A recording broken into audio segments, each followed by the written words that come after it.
my name is Vina, aka Miss WOCReader, and welcome back to my channel. Welcome to my February TBR. Welcome back to anybody who is returning, and welcome to those of you who are new here, because I'm seeing some new faces around here lately, which I'm happy about. Thank you guys for tuning in. And right now, at the time of filming, we have 1 week of January left, and I am in between so many books. I have to be reading about 10 different books right now. And some of them I'm just a few pages into, some of them I'm several chapters into, some of them were on my January TBR, some of them weren't. I finished at least like a couple that weren't on my January TBR. I finished a few that were on the TBR. And I was thinking, which books am I going to end up carrying over to the month of February? And I decided to just hope for the best, think that delusionally I can read as many as possible, and try not to carry too many over. So I'm coming at you with somewhat of a fresh list. I mean, there's a couple repeats. Some of them you may have seen in the past that I didn't quite get to a couple months ago, but some that I am super excited about. So let's get into everything I'm going to read during February. This is How We Play the Game by Alexis Ned. This is something that was sent to me by Bloomsbury last year, and I didn't end up getting to it, but I actually do want to read this. I haven't been reading as much YA contemporary, but this did intrigue me, especially because it's about gaming. Now, I'm not a gamer, but there aren't a lot of books out there with black girls who are, so I figured this could be a good option. Zora Lyon plays to dominate, and as a no-nonsense, strategic prodigy of Wizard Gaming's viral battle royale, she has all the skills she needs to do so. So when Wizard offers their top players a chance to participate in a summer academy designed to launch them into the world of professional gaming, Zora knows she has what it takes to be the last player left standing. But Wizard isn't just looking for winners. They're looking to create viral gaming superstars. Suddenly, Zora finds herself competing against famous esports influencers who are only there to boost their follower count. That includes Ivan Hunt, her insufferably good-looking instant rival whom she betrayed to earn her spot in the academy. With their matches broadcast to Wizard's fanbase, Zora is almost immediately fan-cast as an Ice Queen and snubbed for her ruthless playing style. With her dreams of going pro in jeopardy, Zora will do just about anything to fix her image, even if that means pretending to date fan favorite Ivan to earn back some popularity points. What can go wrong with a little white lie? So Alexis had another book about gaming called Don't Hate the Player. I didn't see a whole lot of people talk about it. So like I said, even though I'm not into gaming, this does intrigue me. This is Mama's Chicken and Dumplings by Donna L. Mann. It's 1935, and Allie and her mama live in the bustling neighborhood of Vinegar Hill in Charlottesville, Virginia. Allie's life with Mama isn't bad, but she thinks it could be better if Mama found someone to marry. It's not fair that Allie's worst enemy, her not friend Gwen, has the kind of daddy that Allie feels she deserves. Someone who fixes things when they break, who likes to sing, and who kind smiles. Most of all, Allie wants someone who will sit in the empty seat at their dinner table. Allie makes a plan, a super secret man for Mama plan. On a map of West Main Street, she makes a list of potential suitors. Her top choice, Mr. Johnson, who owns the antique store, the same Mr. Johnson who went to school with Mama and wants to get reacquainted. And the battle's half won when he tries and loves Mama's Chicken and Dumplings. Allie is sure he and Mama will soon be head over heels. But when someone else becomes interested in Mama and he turns out to be Mr. Cole, who is not only Allie's band teacher, but also Gwen's uncle, and Mama may like him back, Allie can't have that. There is no way that she is going to be related to Gwen. So Allie determines to get things back on track so she and Mama can both have the life they deserve. One without Gwen in it, even if Mama refuses to cooperate.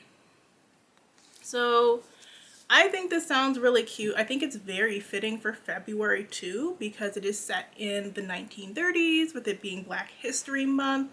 And I love to read historical fiction just all year in general, but it's really great to read these stories that are inspired by how people were living in those different times, because so often when we think of Black history or when we hear Black history, people just think, oh, it was just all slavery and Jim Crow and suffering. But I'm starting to see more people be open to the different stories that many writers are offering now, because people are starting to realize, like, no, we need to tell our stories our own way. Frenemy Fix Up by Yara St. John. Accountant Colin Anderson is working himself into an early grave. Shay Davis is finally living her dream of owning a yoga studio. Sure, they went to high school together, but that's where their similarities end. He's Mr. Corporate, hustling late into the night so his firm can go public, while she flows through sun salutations and half-moon poses at her own pace. So when a health scare pushes Colin to make a few life changes, he knows where to turn. If he's going to get right with his career, he'll need the right woman, and to get the right woman, he has to prioritize his health. Who better than Shay to help whip his butt into shape so he can win back his school girlfriend? The catch is, she only has 90 days to do it, and they both really get on each other's nerves. Soon though, their sessions are heating up the studio, but as Colin gets closer to achieving his goal, he and Shay both move further away from what they thought they wanted. Before they know it, they'll have to step out of their comfort zones and rethink their own versions of right before their time is up. So this one has been on my shelf for a while, and like, the cover obviously was super cute, and I'm a sucker for a Harlequin romance, so I think it's about time I pick it up. This is The Vanished Requiem by AJ Locke. I've been saying I want to read this for months now, but I'm one of those people, like, I want to read all the fantasy things, but also I want to space them out, and also certain books that I don't have an audiobook for, so I have to read with my eyes, and it takes me longer to get to those, but when I get to them, I'm usually like really into them. So this is one that I've been putting off, but now I'm slowly getting back into reading with my eyeballs more again, so I'm very excited to pick it up. Savior of the Lee Lines, Hero of Vonius, Puppet of the High Coven. Katane Norris could do without that last title, but she's squarely under the thumb of Linton Gladstone, one of the powerful members of the High Coven. In the wake of high tensions between the witch and non-witch population, she becomes a pawn in Gladstone's agenda to use her powerful vanish magic to show how witches and their abilities can play a positive role in society.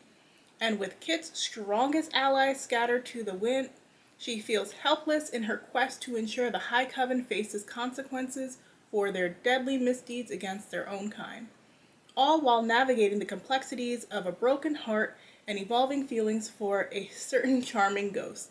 When the skull of a witch god is discovered, the brutal history of witches and their gods illuminates a long-laid plan to revive a witch class the gods themselves tried to eradicate.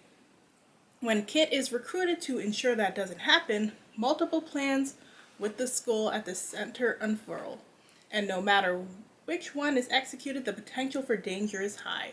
But Kit's allies are closer than she thinks, and as plans are set in motion, Kit and her vanish magic might face her biggest challenge yet, a god whose grievances span millennia. So this is book 3 in the Vanished Witch series by AJ Locke. The Reaper by Jackson P. Brown. This is another one that I have been trying to read for months. And part of the reason I just haven't picked it up is because it is big and thick and a lot to carry around. And I like to do a lot of reading in bed as well. And in bed, you can't really just be lying back and be like, I mean, I guess you can, but then the book tends to fall on my face. And so I really got to be more alert when I'm picking these things up. Plus, like, I like to read these big chunky books, like having a good sit down where I don't have a lot to do. And the past couple of months have been kind of crazy. But Like, I have just been passing this book on my shelf every day, craving to read it.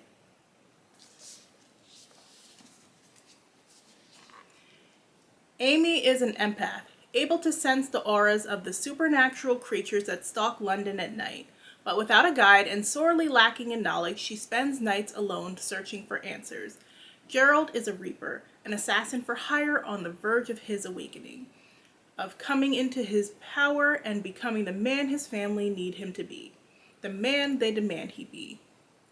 When Amy stumbles across Gerald one night, she notices his strange aura, unlike anything she has felt before. Afraid but desperate to know more, she follows, and he makes her an offer she can't refuse. If she becomes his partner, he will introduce her to a world she has only ever felt the shallow surface of, the secret underground city, and their first mission together, find a girl who murdered her own parents.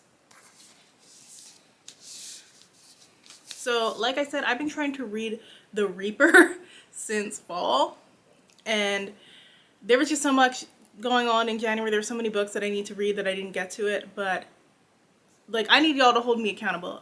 I cannot exit February without finishing this book. Cousins in a Time of Magic by Emma Othagai. So this is one that I started last year. It was sent to me and I didn't finish it.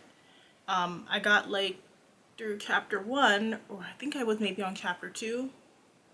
And I really do want to pick this one up, but again, my TBR was just too packed and I had too many books that I was trying to read during January to get to.